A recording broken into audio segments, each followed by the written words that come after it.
আল্লাহকে খুশি করার জন্য যে কোরবানি করছেন, মাঝে মধ্যে একটু অ্যাসিড টেস্ট করবেন। অ্যাসিড টেস্ট বলবো, ধরেন আপনি প্রতি বছর গরু কোরবানি করেন, এক বছর হঠাৎ করে ছাগল কোরবানি করেন,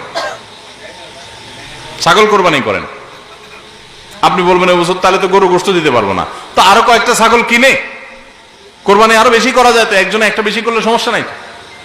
ছাগল অনেকগুলো কিনে গরিব দুঃখীদেরকে দিয়ে দেন, তারা কোরবানি করে তারা গোশত খায় ফেলাকে আপনার তরফ থেকে কোরবানি হয়ে যাবে। আপনি একটা ছাগল করেন, দেখেন এটা মানাইতে পারেন কিনা নিজেরে।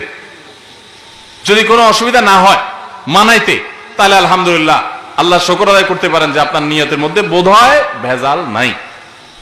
আর যদি মনে হয় না প্রতি বছর গরু দেই, এবার ছাগল দিলে কেমনে হয়, মানুষ কি বলবে, তাহলে বুঝতে হবে ডাল মে কুছ কালা নেই, পুরা হি কালা হয়।